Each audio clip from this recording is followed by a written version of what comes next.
Hi, everybody. We're reading Gooseberry Park and we're on page 82. Here we go. When Kona told them about the cat who strolled across the Oldsmobile, Murray said, I know that cat. His name is Conroy. He eats Chinese, too. Plus French, Italian, Canadian, anybody will do. The cat cracked up over this joke. At times they were serious and wistful. Do you think she'll find us? Kona asked. Do you remember who they're talking about? Yes, Stumpy. I am certain of it, dear, Gwendolyn answered. I can feel it in my bones. You have bones? Murray asked the crab. Figure of speech, Murray said Kona. Figure of speech. And after an hour or two of good food and conversation, Kona began to yawn. How can you be sleepy? Murray asked. It's only 3 o'clock.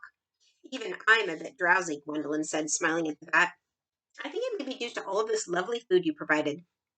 She gestured to the graham crackers, the raisin bread, the banana chips scattered about. We didn't even get to the pretzels and bean dip yet, said Murray.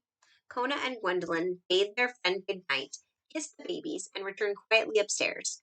Kona eased Gwendolyn down into her bowl and then looked at her through the glass. Each night he said the same thing. I hope Stumpy finds us. And each night Gwendolyn's answer was the same. She will. Chapter 13. The Weasel. It was several days after the ice storm before Professor Albert took Kona to Gooseberry Park again. First they had to wait for warmer air to blow in and ice to melt, and then they had to wait for park crews to remove the devastation of fallen trees. The sound of chainsaws filled the air, leaving everyone in Professor Albert's house with a heavy heart, particularly Kona. He thought of Stumpy's cozy nest destroyed and all of her treasures scattered and gone, and he wondered if he really would ever see her again. Finally, Professor Albert resumed his walks to the park, and Kona was mightily relieved, for he had hopes of hearing news there of Stumpy. With the warmer weather, many animals would be out, and someone was bound to know something. When he arrived at Gooseberry Park, Kona could not help his hopes sinking a little.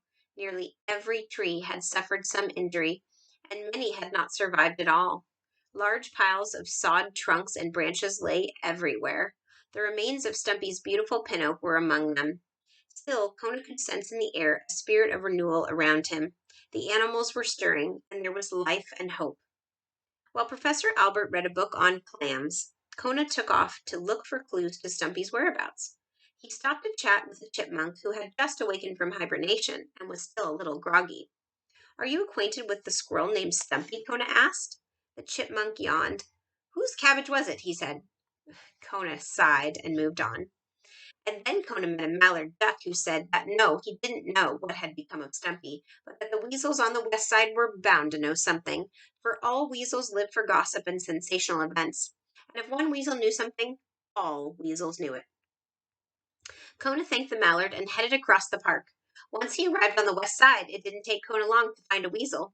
He simply stood on a tree stump and said as loudly as he could, What a strange story! And sure enough, from behind a broken maple, a weasel popped out his head. The weasel ran over to Kona, sniffing the air. What's strange? The weasel asked. What? Oh, it's about that squirrel who lost her babies over on the east side. Yeah, I heard about that squirrel, answered the weasel. So what? Well, Kona replied confidentially. There's our weasel talking to Kona. I hear that a dog on Miller Street. Do you know Miller Street? Yeah, I know it. Go on, said the weasel. Well, Kona continued, a dog on Miller Street has some treasure that belongs to that squirrel, but he can't find her anywhere, and he actually wants to give the treasure back. Now, isn't that strange? The dog lives on Miller Street, you say, asked the weasel. Right, said Kona, thinking as fast as he could.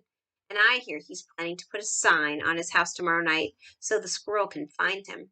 What kind of a sign? Asked the weasel, like welcome squirrel or something? No, I hear that it's going to be a sign that only the squirrel will know. A secret sign? Kona answered. Imagine leading straight to treasure. You sure it's Miller Street? The weasel, who was always interested in treasure, asked. Oh, yes, said Kona. Tomorrow night, a sign for the squirrel on Miller Street. I'm positive. So do you know what the sign is? Asked the weasel, his sharp little nose twitching. No, said Kona, afraid not.